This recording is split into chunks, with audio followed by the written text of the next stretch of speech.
Queridos amigos, bienvenidos nuevamente a este canal. Un gran gusto estar en su compañía de nueva cuenta y por supuesto acá muy contento porque nos acompaña el día de hoy Alejandra Martínez, ya conocida por ustedes, historiadora venezolana, actualmente en Guatemala desde hace unos cuantos añitos. Hicimos un programa, por cierto, hace un tiempito sobre una idea que nos rondaba la cabeza a los dos, más a ella que a mí, y por supuesto más trabajada por ella que por mí, que era la idea de la especie de pasada de moda de la democracia a nivel mundial, de cómo las democracias, en el sentido pues, quizá de la democracia liberal, habían caído en una especie de devaluación alrededor del mundo, donde cada vez en más países, no solo de América, sino de Europa también, y incluso en otras partes del mundo, se estaba viendo una especie de resurgir por los gobiernos de mano dura, o sea, de resurgir en la opinión pública. Había una especie de valoración positiva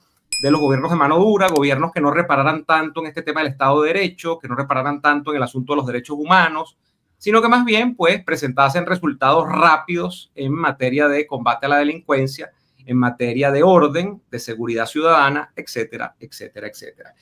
Y el día de hoy, antes de darle la bienvenida a nuestra querida Alejandra, la he convocado y ella ha aceptado la invitación por toda esta polémica que ha surgido en los últimos días a propósito del escenario que posibilita, abre juego para que el presidente de El Salvador, tan polémico, Nayib Bukele, sea reelecto de manera indefinida. Esto a partir de una decisión la semana pasada del Congreso de El Salvador, que básicamente es dominado casi que completamente por el partido de Nayib Bukele, haya votado una resolución o un cambio en la Constitución que habilitará pues la posibilidad de que el presidente pueda concursar o inscribirse, presentarse tantas veces como quiera a la reelección en este país centroamericano. Antes de entrar en materia, un gran abrazo, Alejandra. Muchísimas gracias por acompañarnos y bueno, bienvenida, como siempre. No, bueno, Neomar, gracias a ti por la invitación y bueno, vamos a ver qué nos lanzamos en esta discusión. Espero no hacer molestar a mucha gente, porque Bukele es un tema ahorita caliente en muchos foros por ahí. Sí, y genera, efectivamente, entras por la calle del medio, Alejandra. Bukele es un tema que polariza. Bukele es un tema que genera opiniones que no son grises, sino que están en el campo de los blancos o de los negros. Pasa un poco también con el presidente argentino Javier Milei, pero creo que en el caso de Bukele la polémica es aún mayor, dado que los modos de Bukele no son solo discursivos como los de Milei y no están restringidos solo a un ámbito civil, podríamos decirlo así, como es el campo de la economía, sino que en el caso de Bukele está un tema policial y militar, que es el tema fundamental de su gobierno, lo que se ha convertido en su leitmotiv, por decirlo de alguna manera, en estos, creo que ya 6 años que tiene Bukele gobernando. Bukele creo que comenzó en el 2019. Sí. Sí, entonces Bukele ha hecho de la seguridad un tema de moda, un tema de discusión, y básicamente Nayib Bukele tiene como carta de presentación unos índices sobre el tema de la seguridad en El Salvador, que por eso es que te he invitado, Alejandro. Yo quisiera comenzar por allí, antes de entrar en materia con Nayib Bukele, con esta medida, con las reacciones que ha producido incluso en la región, sobre todo en los Estados Unidos, esta medida que faculta a Bukele para reelegirse de manera indefinida. Yo quisiera comenzar, y por eso es que te he invitado, con el tema de Centroamérica. Tú vives en Guatemala, tú conoces, además por tu oficio, bastante de Centroamérica, pero quisiera que nos centráramos en El Salvador. ¿Cuál es el contexto? Porque muchas veces la gente empieza a hablar, los politólogos, empiezan a hablar, no, qué malo lo de Bukele, y ya vamos a ver si es malo, es bueno, cuáles son los riesgos, pero se habla de un punto de vista institucional de unos países que quizás no tienen todo ese entramado institucional del que se habla, desde la politología, desde la historia. ¿Cuál es la historia reciente de El Salvador? A ver si la comprendemos un poco los que no sabemos tanto de los países de Centroamérica. Bueno, efectivamente, como tú dices, ese es un mal, un defecto que tiene la academia, ¿no? Que a veces buscan como implantar o trasplantar tipos ideales éticos, normativos dentro de sistemas políticos que culturalmente y sociológicamente pues funcionan muy diferentes diferente o casi en vía opuesta a esos ideales, ¿no? De república, de Estado de Derecho, democracia, etc. Centroamérica efectivamente es un caso de estudio, sobre todo esto que llaman el Triángulo Norte de Centroamérica, que el Triángulo Norte de Centroamérica lo componen 3 países, Guatemala, donde yo vivo, El Salvador y Honduras.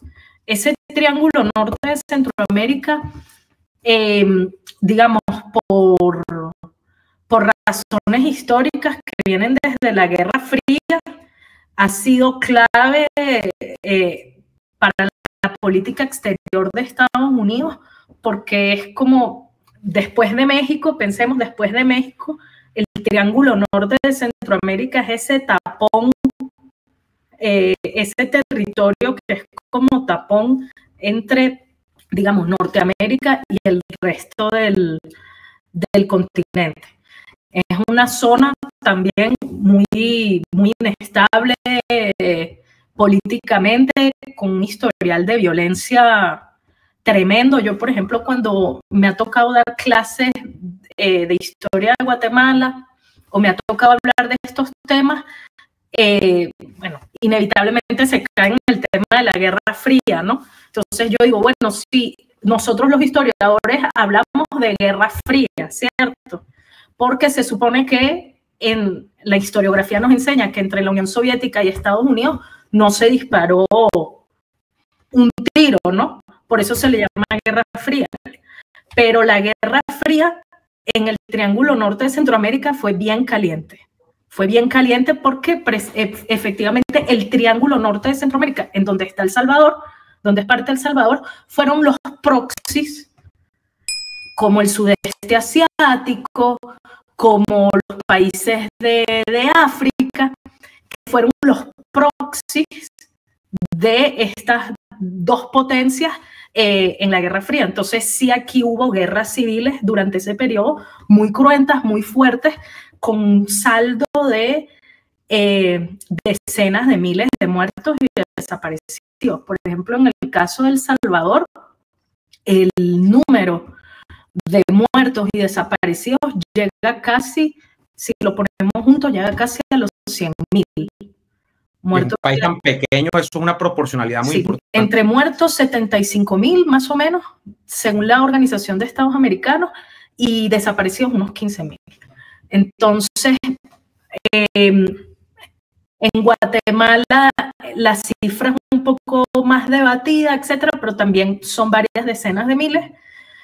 Entonces, estos son países que yo los inserto dentro de la categoría de países posconflicto o que llegaron a una democracia posconflicto, que llegaron a sistemas, a democracias de partidos en los años 80 y 90,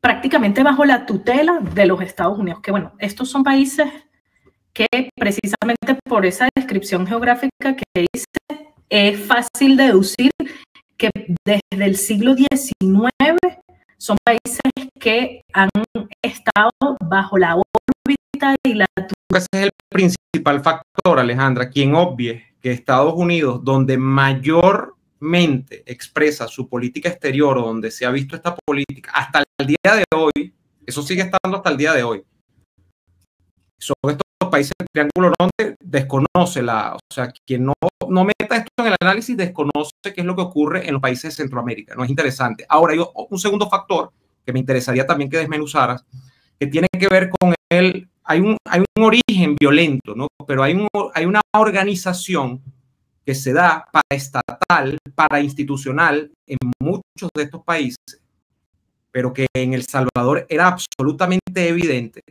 que es la irrupción del fenómeno de las maras o los grupos criminales. ¿Por qué hay tanta actividad asociada a estos grupos criminales? Tiene que ver con las rutas de la droga justamente para llegar a los Estados Unidos.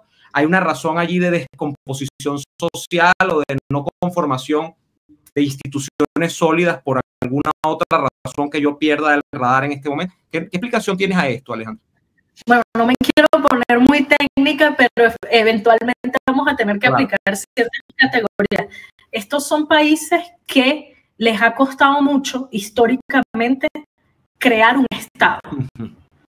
No fue como en el caso de la construcción estatal desde finales del siglo XIX, inicios del siglo XX. No, estos son países que incluso al día de hoy luchan, les cuesta tremendamente tener estados consolidados. Lo que en una clase de historia te podrías decir un estado moderno. Pues. Les ha costado mucho. Entonces, esto plantea retos desde el punto de vista institucional porque estos son países, bueno, Steven Levitsky, el famoso politólogo estadounidense de Harvard, planteó una categoría que para este tipo de países en donde entran los del Triángulo Norte de Centroamérica, que le llama, ¿cómo es? Standoffish states, o sea, como estados intermitentes, porque efectivamente hay partes del territorio en donde no hay Estado, en donde el Estado no llega. Entonces, ahí, digamos, tenemos un problema de origen de por qué los grupos criminales han tomado tan fácilmente estos países, porque efectivamente, digamos, estos países, al igual que nosotros, tienen más o menos 200 años de vida republicana y en 200 años no han podido construir exitosamente un Estado moderno. Luego tienes el tema también de los Estados Unidos y la política de Estados Unidos en la Guerra Fría contra el comunismo, que hizo que estos países tuvieran gobiernos militares, dictaduras militares, avaladas o conectadas por los Estados Unidos, porque digamos, el mayor enemigo era la amenaza comunista. Y digamos, en el caso de la Mara Salvatrucha, que por ejemplo es la Mara más grande, la más importante de El Salvador y tal vez la más conocida, pero también está la M18, hay varias. El origen es de los desplazados por el conflicto armado, por la guerra civil que vive El Salvador entre 1979 y 1992, entre las guerrillas que se llamaba el ejército, el Frente Nacional Farabundo Martí y la Fuerza Armada del Salvador, la FAES. Los desplazados que, digamos, originó ese conflicto, entre otras razones, también acuérdate que esa fue la famosa época de la década perdida, de la crisis de la deuda. Entonces, aparte, estos países estaban en una crisis económica tremenda, inflaciones muy grandes, total inviabilidad del modelo de sustitución de importación. En fin, estos países eran un desastre. Y la clase política, Alejandra, formal, los partidos políticos, entiendo que se alternó un bipartidismo de conciliábulo, básicamente. Bueno, todavía en este punto son gobiernos militares, prácticamente bajo el amparo de los Estados Unidos, pero en los años 80 con Reagan y con Kissinger, ellos hablan de la iniciativa de la Cuenca Caribe. Y bueno, hubo varias iniciativas en los años 80. Está la iniciativa de la Cuenca Caribe con Reagan y Kissinger. Está al lado donde ahí Venezuela tuvo una participación, que fue el Grupo Contadora, que era un esfuerzo de Venezuela, Colombia,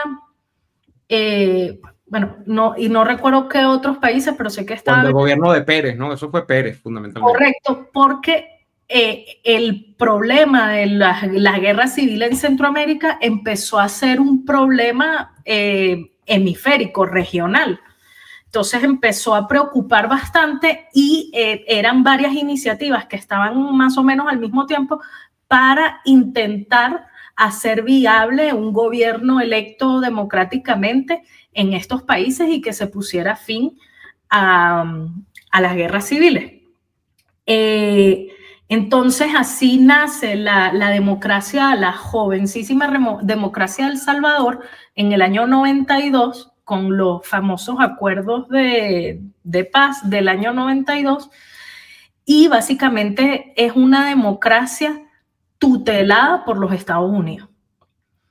Ese es el problema también, o sea, la democracia salvadoreña es una democracia en ese sentido artificial, en cierta forma, ¿no? Tutelada por los Estados Unidos, en donde ellos dicen, bueno, desmovilizamos a la guerrilla al frente de Farabundo Martí, los convencimos de que armaran un partido político y tal, esto va a ser un sistema bipartidista. Y fue una transición a la democracia, una apertura democrática, como se les llama aquí en estos países, como medio top-down, pues jerárquica. Fue una democracia casi impuesta porque era básicamente ese momento, o sea, recordemos hace 36 años, 1989, se respiraba bueno, lo hablamos tú y yo en nuestra conversación pasada, había un aire de optimismo, se pensaba que la democracia liberal había triunfado, que el comunismo había fracasado, etc. Entonces, bueno, básicamente se tutela una democracia en estos países, un ensayo democrático en estos países que mi observación de fondo es que son sociedades post-conflicto, ¿no?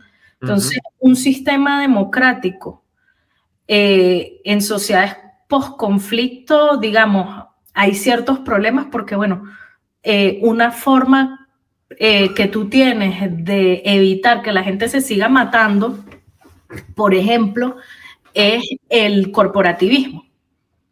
Entonces, creas corporaciones, sector privado, y proteges, ¿no? Le das a cada uno, le das una tajadita para que se queden tranquilos. Correcto, que eso a la larga crea insatisfacción en la población, crea desgaste, crea desafección y todo, pero es lo que yo explico, bueno, es que es la única forma de que la gente se deje matar. De hecho, para quienes no lo saben, más o menos la noción corporativista es la que plantea Rey, que operó en Venezuela durante el puntofijismo, ¿no? Que básicamente, o sea, esto no es algo que esté, bueno, no es positivo, pero es una manera de hacer funcionar sociedades que no pueden o que no tienen todavía una experiencia democrática suficientemente consolidada. Entonces, ¿cómo tú creas una democracia? Bueno, satisfaciendo 4 o 5 sectores que tú identifiques. Tienes la iglesia, los empresarios, los sindicatos, la fuerza, y le das a cada uno, claro, pero para que el corporativismo... Una tajada del pastel. Le das una tajada del pastel, pero claro, Alejandra, para que haya corporativismo tiene que haber pastel, y en El Salvador El Salvador no es Venezuela. Correcto, porque en Venezuela, bueno, eso es, ya que te pusiste técnico y trajiste a colación a Rey, ese sistema populista de conciliación de élites, como le llama Juan Carlos Rey, funcionaba porque había una renta petrolera que tú podías repartir y todo en el caso de Venezuela. ¿Qué pasa en estos países del Triángulo Norte? Como te dije, son estados intermitentes. O sea, de hecho, tú revisas datos, por ejemplo, de Oxfam y ese tipo de ONG. Los estados centroamericanos y del Triángulo Norte son los estados que menos recaudan impuestos, por ejemplo, que tienen más baja recaudación de impuestos, porque también tienen mayor población en la informalidad. Entonces, el Estado no tiene cómo funcionar mínimamente. Entonces, un libertario aquí, como dicen, un anarcocapitalista, dice, no, es el paraíso. No. Yo no sé si te he contado que cuando yo estaba en Venezuela, yo era medio libertaria, ¿no? Y me persuadían esas cosas, que si Rothbard y el Estado. Cuando me vine aquí a Centroamérica y vi cómo es la vida aquí en Centroamérica, aquí me volví beberiana. El Estado. La importancia del Estado. La importancia del Estado y de la burocracia. Claro, porque echas en falta lo que no hay. Claro, un Estado con límites, que los límites del Estado tienen que ser la ley, pues el Estado de Derecho. Un Estado de Derecho mínimo, pues un Estado liberal a secas, pues. Pero un territorio donde no hay Estado, o donde el Estado no puede consolidarse, es, bueno, guerra de todos contra todos, jovesiano completamente. ¿Y qué se disputan entonces las clases políticas en El Salvador? Porque hay algo aquí a donde vamos llegando, que es el antecedente a Bukele. Yo que recuerde, Alejandra, El Salvador tiene como 4 expresidentes enjuiciados y muchos de ellos están enjuiciados por narcotráfico en El Salvador, justamente. Sí, bueno, el tema ahí es también que como el Estado recauda poco, y esta es una crítica, aquí me va a caer todo el mundo en callapa, esta es una de mis críticas, por ejemplo, a la visión liberalista de los años 80 y 90. Porque el modelo liberalizador de la economía, que efectivamente sí funcionó en Sudamérica, en muchos países que liberalizaron las economías, aquí en estos países, como no había una formación estatal acabada, lo que hiciste fue desmontar el poco Estado que había. Entonces, cuando en estos países hacen, por ejemplo, las obras, ¿cómo es que se llaman? Las público-privadas, una autopista, una carretera, sí, un aeropuerto, todo es mediante alianzas público-privadas. Lo que creaste fue un bolsón de corrupción parecido, por ejemplo, a lo que pasó en la República Federal Rusa en la época de Boris Yeltsin, ¿no? Claro. Esa apertura económica de Yeltsin lo que llevó fue a bolsones de corrupción y la creación de los oligarcas, ¿no? En Rusia. Y de mafias económicas y políticas. Total, ¿no? Total. Lo mismo precisamente como la liberalización económica no se hizo, se hizo para desmontar el poco Estado que quedaba. Entonces el resultado es que tienes un aparato estatal todavía incluso más ineficiente. Total. ¿Qué va a pasar ahí? Bueno, Estados Unidos, ayúdame. Entonces estos son países en donde el Estado está completamente intervenido por los Estados Unidos. Por las agencias y esto no es solo USAID, esto es totalmente programas de ayuda permanente. Y de hecho, eso es lo que justifica, Alejandra, hay un TPS, por cierto, que aplica en los Estados Unidos para los salvadoreños, que creo que ese sí no lo tocan. Ese tiene como 20 y pico de años de una tragedia que ocurrió en los años finales de los 90. Y ese TPS tiene que ver, porque hay una relación especial con estos países de que básicamente son los hijos de Estados Unidos. No lo vamos a decir tan directo, pero casi. Sí, bueno, sabes que cuando estos países se independizan, momento así de historia ahora, cuando estos países se independizan en 1821, se independizan de España, El Salvador pide anexarse como un estado más de los Estados Unidos en 1822, y Estados Unidos dice no, gracias, gracias, pero no. Pero eso creo que es algo inédito dentro de todos los países de las nacientes o las jóvenes repúblicas, ¿no? Que pidan anexarse a Estados Unidos, quizás El Salvador fue el único, ¿no? Fíjate que yo lo que creo es la explicación que más o menos yo le encuentro fue como fue en 1822, fueron varias décadas antes de, digamos, de esta visión ya más de gran espacio de los Estados Unidos, porque sí luego, te estoy hablando ya 3 décadas después, Estados Unidos sí va a querer anexarse Nicaragua, sí va a querer anexarse varios países. Bueno, pero, y se anexa medio México de paso, ¿no? Después. Exacto, entonces, pero El Salvador sí tuvo ahí un bad timing porque Estados Unidos le dijo no, gracias, pero no, gracias. Pero sí, o sea, son países muy, como te digo, subordinados bajo la órbita de los Estados Unidos. Y eso explica un poco por qué al día de hoy, o sea, necesitas a alguien como Bukele que centralice un poco. Ajá, otra vez. Ya vamos a entrar en Bukele, pero fíjate tú, ahora acabo de recordar, cuando tú citas esta relación con los Estados Unidos, fíjate cómo se describe muchísimo en la historiografía a estos países, de un punto de vista despectivo, se le llama repúblicas bananeras, porque de hecho eran vistas como, las repúblicas bananeras literalmente eran vistas, estas repúblicas de Centroamérica, donde lo que había eran cultivos, en este caso de cambures, y que surtían compañías como las que, de hecho, en Hollywood varias veces sacaron en varias películas, decía, creo que era la United Fruit Company, que era que prácticamente mandaba, o sea, porque tenía tanto dinero invertido que era la que mandaba. Entonces, la cosa no es baladí, la cosa no es hablar de tonterías, sino que el papel es muy activo. Ahora, Alejandra, vamos a caer en Bukele, porque si, yo podría estar hablando aquí contigo de El Salvador y de Centroamérica 4 horas, pero vamos a caer en Bukele. Tú has hecho prácticamente una radiografía que explica las bases del sentir salvadoreño para que un personaje con las características que tiene Nayib Bukele haya llegado al poder. Pero vamos entonces a detenernos en lo que tú consideras son esas características.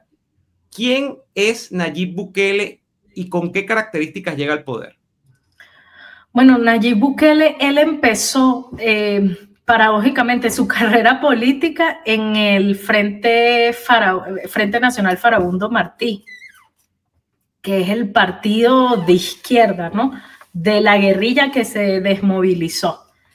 Y él, digamos, era un político menor dentro del FMLN, perdón. Yo tengo la misma confusión siempre, es FMLN, Frente Farabundo Martí para la Liberación Nacional. Yo sé que terminé.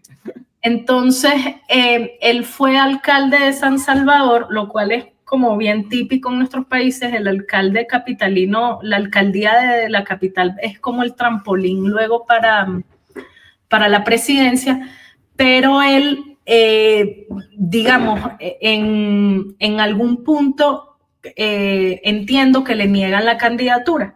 Entonces él decide armar su propio partido político, que es de Nuevas Ideas, y digamos, la receta típica de todos estos políticos del siglo XXI, atacar el tema de la corrupción y de los cogollos y de las componendas, etcétera, atacar al bipartidismo, que ya estaba bastante debilitado, como tú dices. Ya habían presidentes procesados judicialmente. Siempre, bueno, en estos países el tema de la independencia judicial es un flagelo importante que estos países arrastran históricamente. Y bueno, esto es una oleada, es interesante porque todo lo que pasa en El Salvador como que tiene oleada en Guatemala y viceversa. Esto fue una época por allí entre 2014 y 2015 donde el tema en boga era la lucha contra la corrupción.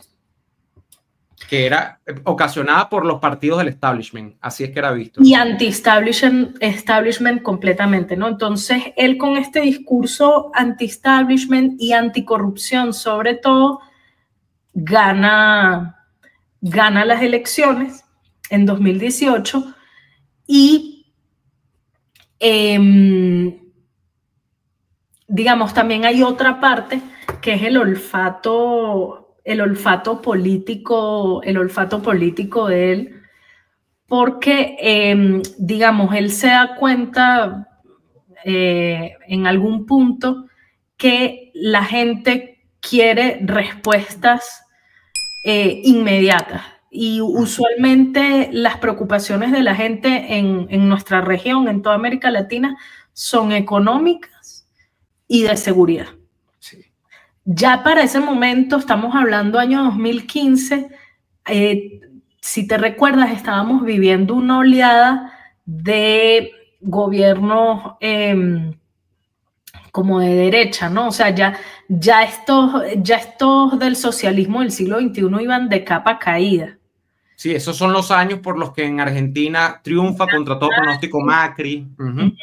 Entonces, digamos, había como un cambio en las preferencias, y él captó que, digamos, el discurso de la justicia social no era por ahí. Que ahorita, por cierto, la izquierda está captando que el tema de la justicia social no es lo que está en boga ahorita, sino que la gente quiere como respuestas muy prácticas y digamos, cómo hacer empresa, como este tipo de cosas, ¿no? Y entonces donde se confunden los liberales económicos con la izquierda progresista, ¿no? Donde hay un punto común que es el empoderamiento de la libertad. Hay cierta izquierda, bueno, que por cierto, la izquierda, ese es el discurso de la izquierda demócrata, por ejemplo, desde hace unos años para acá, que es lo que podríamos llamar el paquete woke. O sea, todos confluyen allí en esas libertades, ¿no?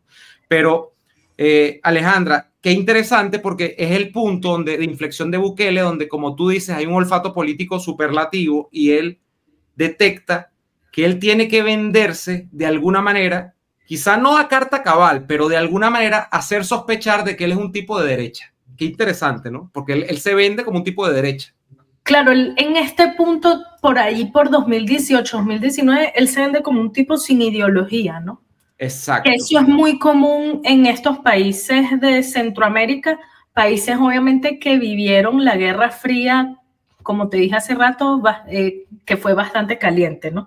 Entonces, aquí obviamente posicionarte en la derecha o en la izquierda, digamos, es problemático. Entonces, él en este momento se estaba vendiendo como sin ideología, como bajo un discurso de eficiencia, porque bueno, él ya había tenido una gestión de alcalde y todo eso, y bueno, lo que le funciona a la gente, o sea, un discurso como bien práctico en ese sentido.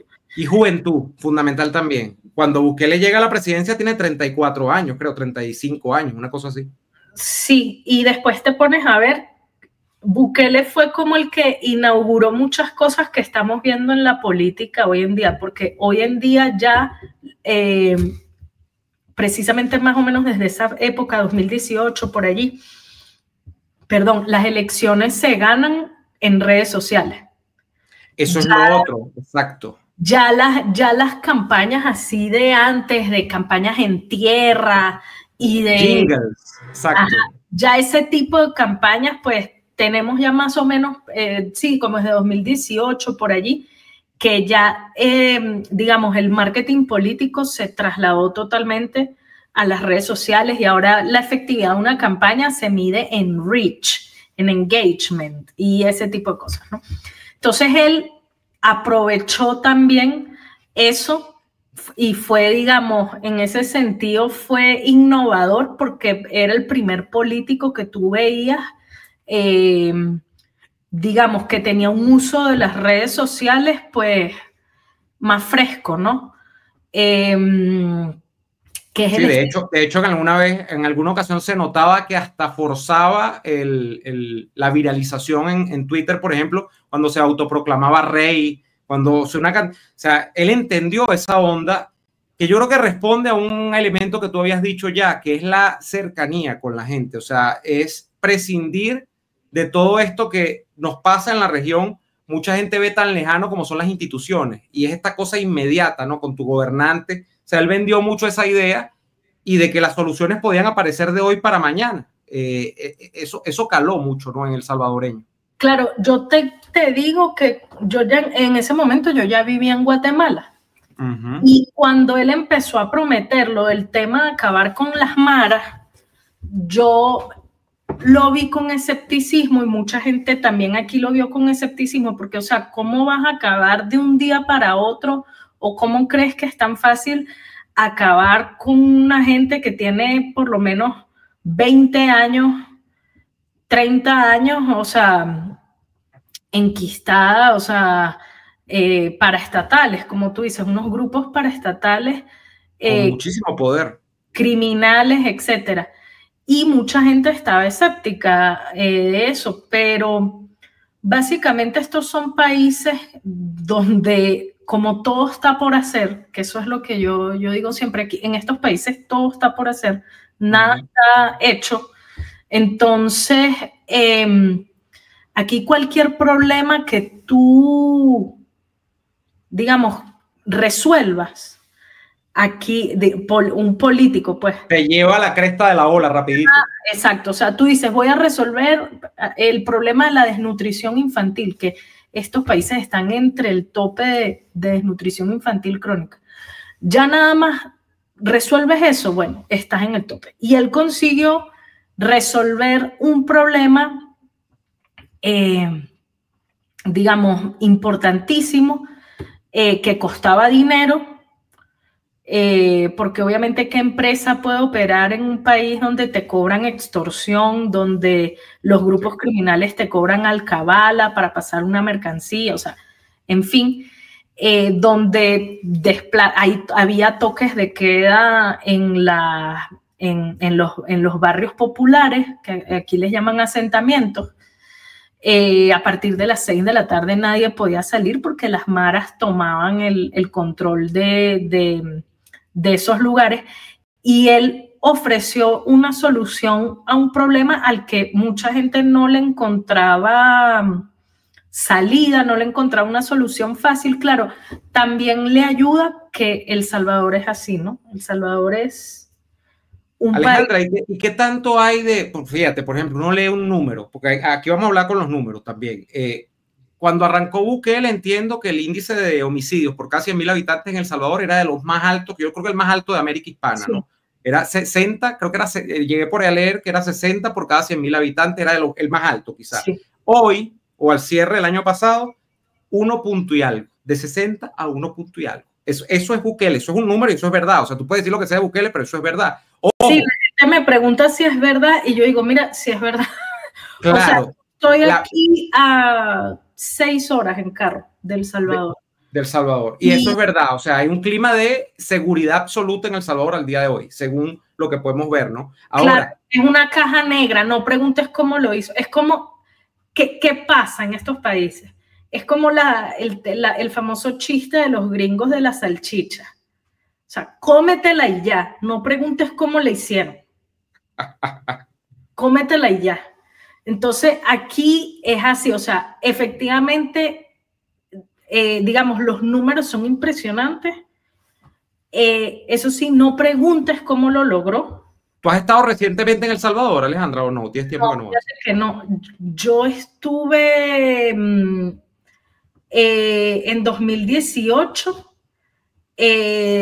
para la observación electoral, pero digamos, no he vuelto a ir, pero tengo muchas amistades, tengo estudiantes y todo que son de El Salvador, y sí me dicen, mira, no hay delincuencia. O sea, por primera vez en la vida tú puedes sacar tu teléfono en la calle, tu laptop, puedes andar en la calle tranquilo, que eso, digamos, eso no pasaba. Algo que es muy común, por ejemplo, en estos países, que nosotros lo empezamos a ver en Venezuela, este fenómeno nosotros lo empezamos a ver en Venezuela hace más o menos 15 años por ahí, que este fenómeno de que las urbanizaciones clase media y así cerraban las calles y ponían una garita, nosotros le decimos caseta de vigilancia. Sí, era seguridad privada, pues. Cerrabas la calle y ponías alambrado y todo. Bueno, nosotros empezamos a ver ese fenómeno más o menos hace 15, 16 años, que yo recuerdo que las urbanizaciones así, sí, que es de las Mercedes y todo, empezaron a cerrar calles. Sí. Bueno, esto aquí en estos países de Centroamérica, eso es muy común, y esto es algo que tiene 40 años pasando. Aquí es muy común que una urbanización clase media, la calle esté cerrada completamente con casetas de vigilantes, con cámaras, con alambrado y todo. Precisamente porque son países que históricamente han vivido una violencia criminal muy alta. Entonces, efectivamente, ese número sí es cierto. O sea, Bukele acabó con la inseguridad de El Salvador. Pero, de nuevo, como la salchicha, o sea, cómetela y no preguntes cómo lo hizo. Yo particularmente no lo quiero saber. Bueno, Alejandra, las teorías de la conspiración, que no son teorías de la conspiración, sino que son los oponentes de Bukele, dicen que lo que no te cuentan de cómo se hizo la película, del guión, es que Bukele ha negociado con ciertos grupos bajo cuerda para que si tienen actividad criminal no sea tan pública y notoria, y que además él ha trazado una especie de política donde, como no es un solo grupo criminal, no es una sola mara, sino que hay varias y tendrán disputas, él se ha servido de las disputas que tienen unas con otras, entonces cuadra con una para echarle la lavativa a la otra, y eso es lo que dicen, ¿no? Esa es parte de la... Pero eso es usualmente lo que se hace en todos los países. Eso lo hizo Colombia en los 90. Pero ¿qué pasa? Que es donde yo digo, es una caja negra donde mejor no hay que preguntar. ¿Qué pasa? ¿Cuál es el fenómeno que pasa en El Salvador? Todos los países hacen eso que tú dices. Y hay un fenómeno que, por ejemplo, en Venezuela ha pasado. De la violencia criminal que había en las calles, donde, por ejemplo, tú te podías despertar en cualquier barriada popular y veías a 3 muertos tirados en la calle, que eso era común en El Salvador. Cuando ocurren esos pactos entre el Estado y las bandas criminales, usualmente lo que baja es la tasa de delito común, la tasa de homicidio, la tasa de robo a mano armada y todo, y lo que se dispara es la tasa de extorsiones y todo eso. O sea, como digamos, el crimen se transforma, se complejiza y se especializa. Ya no son delitos comunes, asesinatos, claro, robos, sino que son ya delitos más elaborados, son extorsiones y así. Las extorsiones también han bajado en El Salvador. O sea, que si nos ponemos a ver, entonces aquí la discusión, tendríamos que apartar esta teoría, o que probablemente hay algo de eso, porque lo que tú dices, eso lo hizo el Estado colombiano con anuencia a los Estados Unidos, por cierto, cuando combatió al cártel de Medellín y posteriormente al cártel de Cali. Se alió primero con el cártel de Cali para combatir a Medellín y después se echó al de Cali también. Y después, bueno, ya la historia es conocida por todos de la Colombia post-90.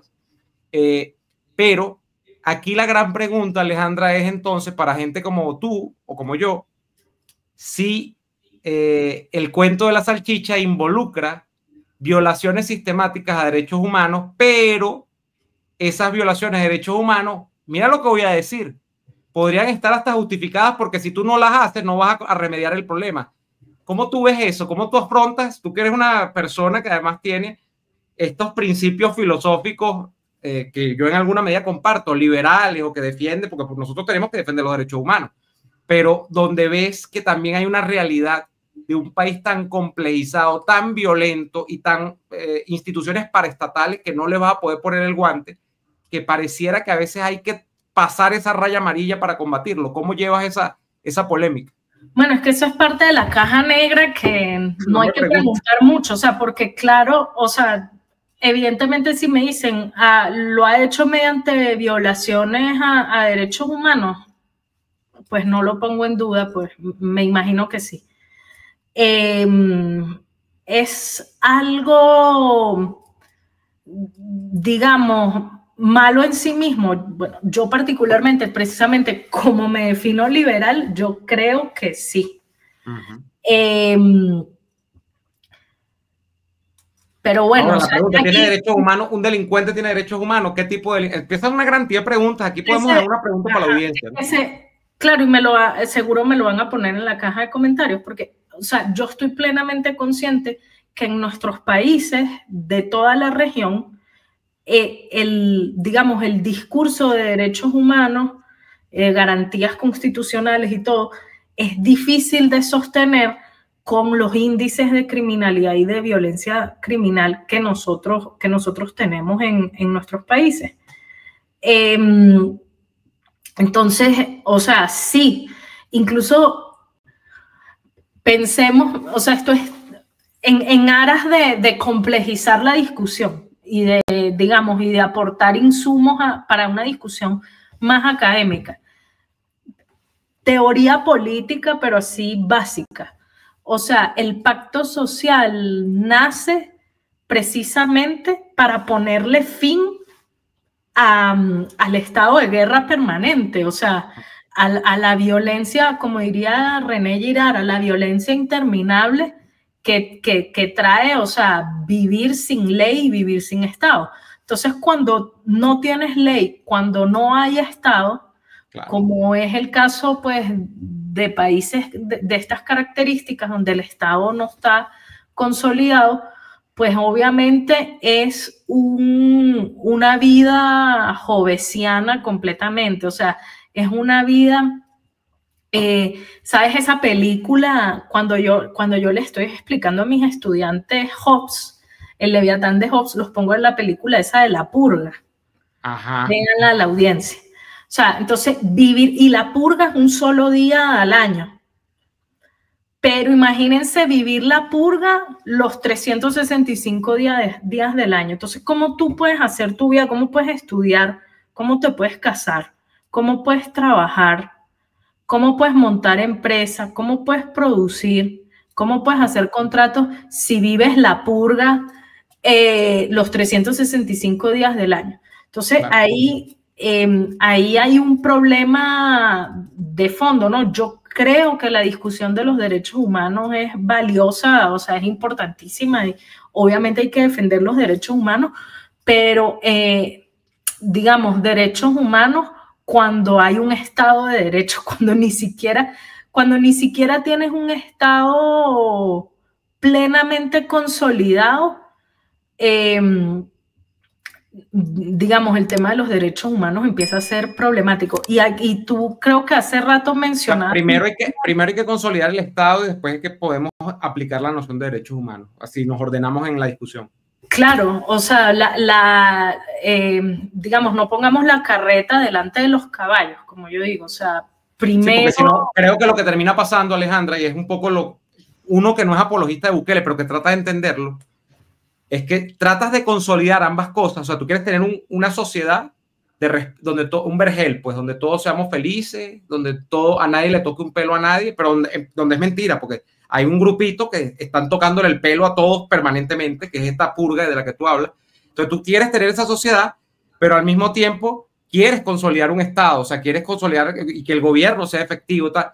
¿Y qué pasa en esos casos? Que generalmente en ese balance que tratas de hacer las dos cosas, no haces ninguna de las dos. O sea, y es lo que le ha pasado a El Salvador. El Salvador no lograba ni tener una estructura de derechos humanos sólida que pueda ventilar al mundo, ni lograba consolidar el Estado, ni lograba tener un Estado efectivo, por decirlo de alguna manera, ¿no? Entonces, si nos ponemos del lado de Bukele, habría que decir que el tema de la consolidación del Estado, sí, la está logrando a su modo, ahora, con un correlato, un costo, que es el que nos lleva a la discusión, ¿no? Y a donde podemos discutir sobre todo este tema de cuánta sangre corre para que se consolide ese Estado, ¿no? Sí, y el otro tema también es que, o sea, y yo, digamos, yo estoy de acuerdo con ese cuestionamiento que hacen muchos salvadoreños, porque, ok, resolviste el tema de la seguridad y resolviste el tema de las maras violando derechos humanos, pero también cuando la prensa te empezó a criticar, les aplicaste también censura. O sea, cuando los activistas de derechos humanos empezaron a denunciar también. Entonces, es como, o sea, no hay dos, digamos, no hay dos glorias juntas, ¿no? No, y que no es tan fácil porque la gente te dice, sí, porque los malandros no tienen derecho, pero es que con la excusa de que los malandros no tienen derecho, cosa que uno podía discutir y que efectivamente uno podría hasta darle el visto bueno, ¿no? Si un tipo que ha atentado contra la paz y la concordia del otro, bueno, hay que ver qué se hace con él. Pero el problema es que eso te da un pretexto, eso te genera un antecedente para que todo aquel que tú calificas de malandro, entonces tú le aplicas esa ley draconiana y lo pones, que es lo que pasa en El Salvador. Yo lo decía recientemente y es verdad, hay muchas denuncias de la prensa, gente que dicen, bueno, no, que lo señalan porque criticaron a Bukele y tal, y hay un clima hostil a la prensa crítica en El Salvador, es verdad. Sí, muchos están exiliados, muchos periodistas se han tenido que ir, exacto. Exiliados aquí en Guatemala, por cierto. Entonces sí, digamos, y el otro problema también que hay es un poco que tú lo hablabas, es un tema también social y cultural, porque ante el abandono del Estado por tantas décadas, pues la Mara asumió ese rol como benefactor o algo así en la sociedad, que el mismo fenómeno pasa en Colombia también, que es que tú ves que los chicos jóvenes pues quieren imitar las actitudes de los mareros y se sienten atraídos por pertenecer a una mara porque, bueno, porque la Mara les brinda protección, les brinda un estatus dentro de su comunidad, etc. Entonces también tienes un factor cultural también en estos países, ¿no? Entonces claro, es un problema como con muchas aristas, con muchos ángulos. ¿Se solucionó el tema de la criminalidad? Sí, con un costo humano importante, pues sí. Digamos, como hay que, tal vez, o sea, la realidad nos puede repugnar o nos puede alegrar o nos puede parecer lo que sea, pero la realidad es la realidad. Y efectivamente estos son países que también tuvieron gobiernos militares, perdón, y hoy en día pues gobiernos que bajo un modelo como militar policial, que es el caso de Bukele en El Salvador, porque efectivamente ante un estado intermitente, un estado inacabado, la organización más acabada es el ejército. Entonces el ejército en este tipo de países, y aplican buena parte del resto de América Latina, en este tipo de países donde la construcción del Estado moderno es problemática, etcétera, el ejército es el que suplanta. Es el árbitro. El árbitro, y es el que suplanta las funciones estatales. Entonces, claro, porque es lo más cercano a algo institucional que tienes, ¿no? Ajá, porque es lo más institucionalizado que tiene. Fue lo primero que se pudo bueno, en nuestro caso también, en el caso de Sudamérica también, lo primero que lograste crear fue un ejército. En el caso de nosotros con Juan Vicente Gómez. Sí. Juan Vicente Gómez crea el ejército, y una vez está creado el ejército, ya sientas las bases del Estado moderno venezolano. Esto es teoría política dura Huntington. Pero, o sea, y aquí también, pero ¿qué pasa? Las capacidades estatales luego no las pudiste desarrollar, te quedaste con el ejército. Claro. Y por eso es que la gente pide mano dura. Aquí, por ejemplo, la gente pide, nosotros hacemos encuestas, yo leo encuestas regularmente, y una de las peticiones que tiene la gente en estos países es que el ejército esté en la calle y el ejército asuma funciones de orden público y de todo, y la gente se siente segura cuando ve el ejército en la calle, por ejemplo. Claro. Y esas son algo que está en el ADN de esos pueblos, ¿no? Sí, sí. Ahora, Alejandra, para aterrizar en el capítulo específico de la reelección, fíjate que la discusión ahora ¿es esto una dictadura entonces? Porque básicamente esto abre la puerta a que Bukele se quede por siempre, pero la verdad sea dicha, no califica estrictamente o politológicamente como una dictadura, porque Bukele ha sido electo y reelecto, claro, ahora va a ser probablemente reelecto N veces, pero la realidad es que hay un acto de votación. Claro, te puedes plantear también cuál es la naturaleza de ese acto de votación, la circunstancia que lo rodea, la oportunidad para que la oposición realmente se exprese en unas elecciones y pueda combatir a Bukele. Y está también este asunto que creo que lo tocó, yo no sé si era O'Donnell, que hablaba de la democracia delegativa, que era como que era una especie de plebiscito permanente, y este es un presidente que se está legitimando permanentemente. Esto fue por eso que lo comparan a veces con Chávez, aunque las distancias podrían ser largas, ¿no? Pero dice, este es un presidente que está todos los días haciendo actos de gobierno, tal, no sé qué, que está en las redes sociales todo el día. Bueno, eso es válido porque las redes sociales deberían ser libres para todo el mundo y cada quien hace con ellas lo que mejor le parezca. Pero lo que se dice es, bueno, él todos los días se está legitimando, vive la elección, no cada año, no cada 2 años, sino todos los días, y eso lo va a mantener en un clima de popularidad que lo hace prácticamente imbatible. Entonces mucha gente dice, los que defienden a Bukele, bueno, pero eso es válido, que él permanentemente esté como que incentivando a su base de apoyo y esté legitimándose desde el punto de vista de la popularidad, ¿no? ¿Cómo ves tú esto? Porque aquí está la discusión ya de la palabreja democracia, hasta dónde llega la democracia acá, porque hay elecciones, y hasta dónde llega en el sentido de que hay un acto donde la soberanía popular se expresa y lo hacen presidente, y ellos dice, fíjate, Estados Unidos, temazo, Estados Unidos le ha dado la bendición a la decisión del Congreso de El Salvador, y dice que eso es un asunto de política interna de El Salvador y que pasará lo que los ciudadanos salvadoreños decían en las urnas. O sea, que fíjate cómo la democracia termina siendo el mecanismo a través del que se puede legitimar este tipo de decisiones que a muchos nos pueden alarmar, porque recordamos, por ejemplo, la reelección indefinida de Chávez en su momento y todo esto.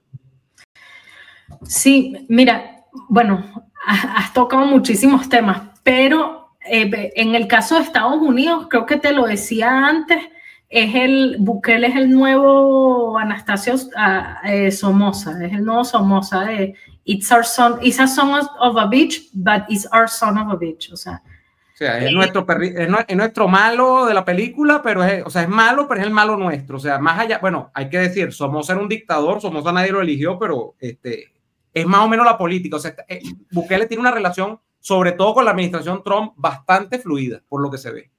Sí, yo lo que veo es que, y lo ha dicho el propio Bukele, o sea, El Salvador ya es un sistema de partido único, porque ya, o sea, es un tipo que gana las elecciones con más del 90% de los votos. O sea, ya es un sistema de partido único. Efectivamente, el siguiente paso lógico para él, no lógico para un Estado de Derecho o una democracia liberal ni nada, pero el siguiente paso lógico para él era ir por la reelección indefinida con un mecanismo muy del siglo XXI. Que es el mecanismo de la reforma constitucional. Y a través también de las cortes, eso también es un rasgo muy característico de estos países, a través de las cortes y de los llamados jueces activistas, también mediante sentencias judiciales modificas también el ordenamiento jurídico. O sea, ya no es como la época del siglo XX, donde tenías que ir a una Asamblea Nacional Constituyente, donde tenías que hacer un montón de malabares. Aquí tú nada más cooptas las Cortes de Justicia con unos jueces tuyos y con todas estas tesis del neoconstitucionalismo y todo, cambias completamente el ordenamiento jurídico de un país. Entonces, también él ha aplicado eso. ¿Sigue siendo democracia, Alejandra, o está más cercano a una dictadura? Es que esa es una discusión. O nos vamos a quedar con Levitsky y podemos hablar de los famosos regímenes híbridos, de Levitsky Way. Bueno, fíjate que estos países todos son calificados como regímenes híbridos.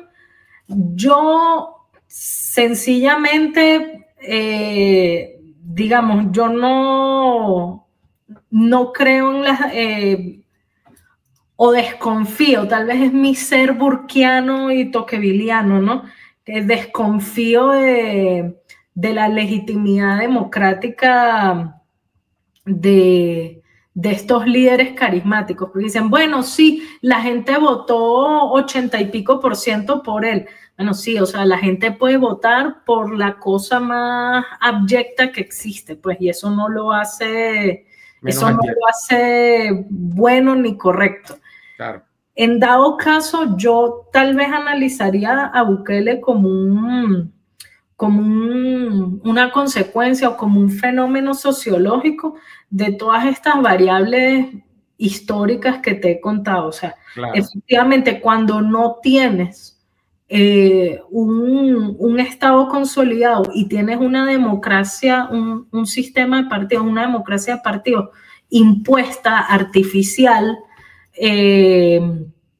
como la salvadoreña, pues lo más lógico es que aparezca un gendarme, un hegemón que encarne, digamos, todas esas demandas de orden, etcétera, que pide la población. Entonces, digamos, el punto de vista formal, jurídico, bueno, sí, son presidentes constitucionales que ganan elecciones, etcétera, pero en la práctica aquí hay una una categoría que me gusta mucho, que es de un profesor y gran amigo, Juan Claudio Lechín, boliviano. Muy bueno. Que él habla de que aquí, de hecho en estos días le hablé y dije, profe, tu categoría es, pero él habla de que en esta región, o sea, lo que tenemos son monarquías plebeyas, ¿no? Creo que se lo he leído. Además, Lechín, un gran novelista también. Leí hace unos años una novela de él, porque no escribe solo sobre política, escribe ficción muy buena, bastante buena. Entonces, un saludo al profe Lechín, seguro le voy a mandar este link cuando salga. Mándeselo. Entonces, él, digamos, yo me voy más por el lado de la sociología histórica y todo eso, yo me voy, bueno, estamos viendo la emergencia de nuevo, o sea, de nuestra forma política, la que siempre hemos tenido, que por lo menos desde que hemos sido repúblicas independientes, y aquí tú me vas a decir, viste, por eso. La culpa es la culpa. Alfonso. Sí, es la culpa. Bueno, sí, Alejandra se refiere a una tesis que hay, que bueno, es una tesis es un poco general, pero que es una tesis que va de cuestionar nada más y nada menos que 200 años de historia, que dice, el gran problema es haber tratado de montar repúblicas en naciones que se hicieron después de la guerra de independencia o de la guerra de secesión, y donde realmente no había espacio, no había cama para tanta gente, no había espacio para la república, sino que hemos debido preservar la fórmula monárquica, ¿no? De la que venimos, de cuando éramos España. Y que cada tanto volvemos a esas monarquías plebeyas, ¿no? O sea, como diría Germán Carrera, además tenemos como un absolutismo ahí originario, y cada tanto volvemos otra vez a esas monarquías plebeyas. Hace poco leí... Claro, si le pasó a Francia, nos podía pasar a nosotros, ¿no? Le pasó a Francia con Napoleón. Yo recuerdo cuando leí ese término, lo leí, no era el exacto término monarca plebeyo, pero era eso. Francia quiso deshacerse de la monarquía y terminó con un monarca plebeyo, que fue Napoleón, ¿no? Entonces, sí. Le pasa a los pueblos, ¿no? Le pasa eso. Pero yo creo, Alejandra, ya para ir cerrando, porque siento que estoy abusando demasiadísimo de tu tiempo. No te preocupes. Yo creo que lo que estamos es que nos sentimos en arenas movedizas porque estamos frente a la emergencia de paradigmas que la ciencia política, la historia y el análisis sociológico hasta ahora no pueden encasillar. O sea, yo siento que estamos como en un modelo que ya no es, obviamente no es una democracia de las que leímos en toda la vida, de democracias de partidos, sino que estamos en este territorio al que Wey y Levitsky, por ejemplo, apuntaron, que eran regímenes híbridos, pero eso es tan amplio como general, que ahí puede entrar cualquier cosa, y donde lo que estamos es en frente a gobiernos, sí, cada vez más personalistas o más personalizados, cada vez menos institucionalizados, es decir, menos de trámite y de proceso de todo lo que el ordenamiento jurídico liberal prescribe, sino que estamos frente a la efectividad como desideratum. Estamos frente al tema también de la mediatización del gobierno a través de las redes sociales. O sea, ya esto es otra cosa que yo creo que nosotros no hemos estudiado, que la van a estudiar los nietos de nosotros, quizás los hijos de nosotros la van a estudiar, pero estamos en el mismo momento en el que están naciendo cosas nuevas que a veces asustan, que a veces entusiasman a otros, pero yo siento que es un poco eso. ¿No te pasa eso?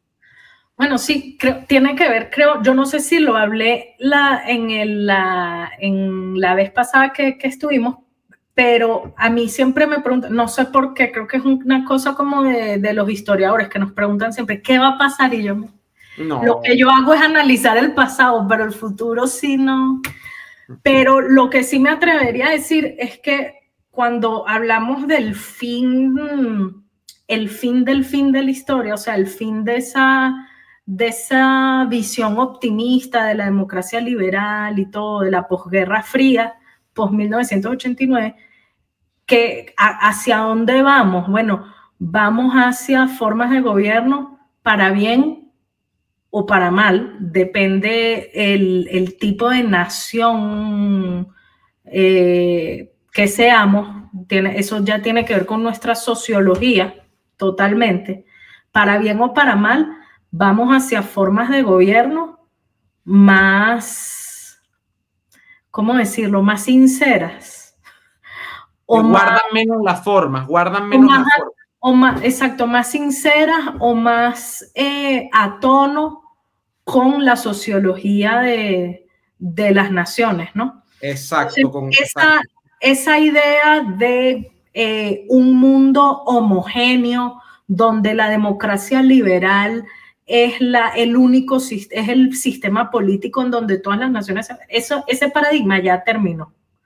Terminó la gran mayoría de historiadores y politólogos, sobre todo historiadores que vemos como que más en largo plazo, decimos, bueno, ese periodo terminó más o menos en enero de 2025.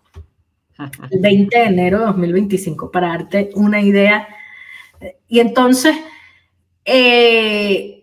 ya vamos a ver otro nuevo paradigma donde vamos a ver formas de gobierno sociológicamente más que concuerdan más con la sociología de las naciones. O sea, yo no sé, no me preguntes si vamos a volver a ver un shogunato en Japón o unas monarquías absolutas en Europa, no sé. Pero vamos a ver sistemas políticos operando, ¿no? Porque formalmente vamos a decir, sí, son democracias electorales, sistemas de partidos y todo, pero en lo operativo, en el día a día, las formas de gobierno se van a asemejar más a lo que han sido siempre la sociología de los países. Entonces, en América Latina vamos a volver a ver otra vez, lo estamos viendo ya, otra vez al caudillo, porque el caudillo ha sido, o sea, y el caudillo militar, el caudillo militarista, en el caso de Bukele es como un caudillo policía, no sé, pero vamos a volver a ver estas figuras otras que han sido como sociológicamente, históricamente, nuestras formas de gobierno históricas. Bueno, y fíjate, siempre terminamos nuestra piedra de Sísifo, donde por alguna razón siempre terminamos otra vez. Exacto. Ahí. Y yo creo que esto está, el signo mayor de esto, Alejandra, ni siquiera es Bukele en El Salvador. El signo mayor, y lo digo para bien, pero también para mal, con lo que haya que criticar cuando corresponda, es Trump en los Estados Unidos. Trump no es un presidente convencional en los Estados Unidos. Trump, no por lo menos desde el punto de vista discursivo, es totalmente anticonvencional. O sea, y no es ni siquiera un tipo que tú puedas calzar en la vieja fórmula de la derecha republicana. Es otra cosa. Además, es muy él, es un gobierno muy personalizado. O sea, es un gobierno que tiene unos intereses o una orientación muy trumpista, por decirlo de alguna manera. Entonces, ya si tú tienes a los Estados Unidos, que es una gran potencia, algunos dicen la más grande de Occidente, en esta línea de ideas, pero obviamente va a haber en todos los países, y con el auge del nacionalismo que se está poniendo de moda a nivel mundial también, sobre todo lo estamos viendo en el caso de Estados Unidos y de Europa, va a haber eso que dices tú, unos gobiernos que se van a parecer al corpus social, al ánimo de cada uno de los países y que van a hacer cosas típicas de la historia de cada uno de los países. Exacto, o sea, tú puedes decir, bueno, Trump es diferente, no se parece a nada, pero lo que sí es innegable es que es Estados Unidos. O sea, sí. Él toca un ethos, él toca una fibra de lo que es los Estados Unidos. Y así, o sea, así vamos a ver.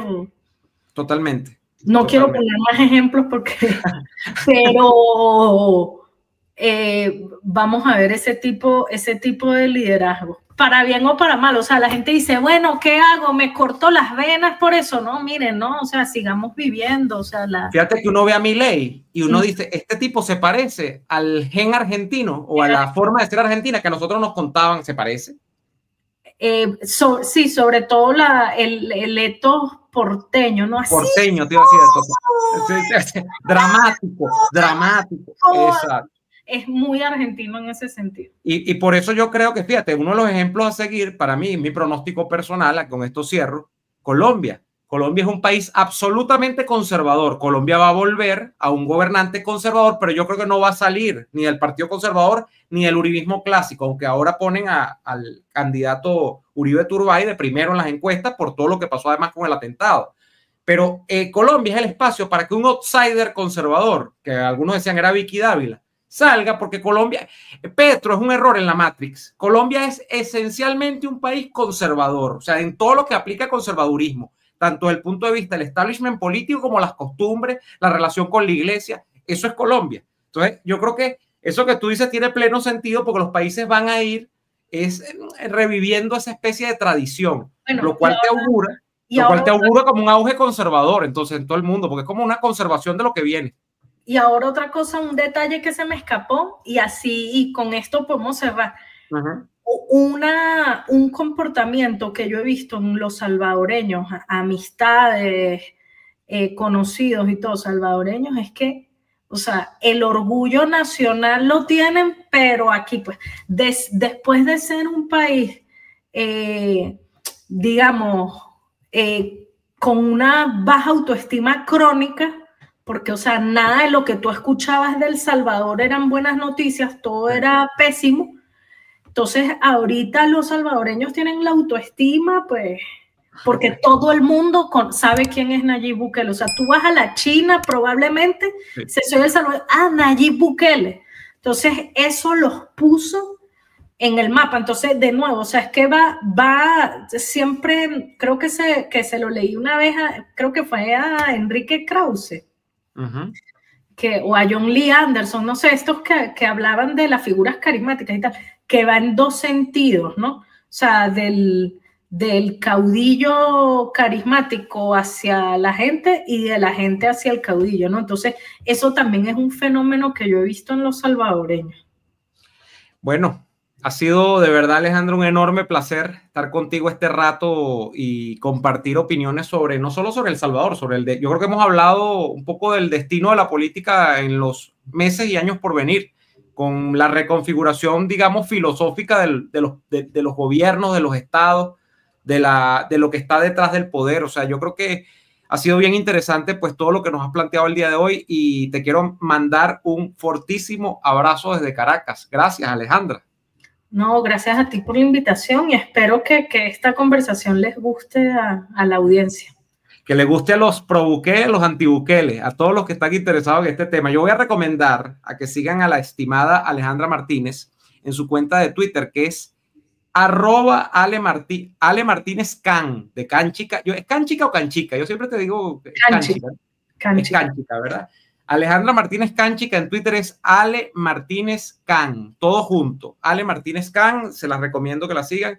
Siempre está publicando unos hilos bien interesantes, además de todos los trabajos de análisis que está divulgando también a través de su cuenta de, yo digo Twitter, todavía es X. Amigos, muchísimas gracias. Si les gustó lo que han escuchado el día de hoy o si no les gustó también, dejen un comentario, dejen un me gusta, dejen por favor también una suscripción al canal y por supuesto activen la campana porque si no se olvidan y no ven además cada vez que subo nuevo contenido a este canal. Nos vemos en una próxima oportunidad. Hasta entonces. Chao.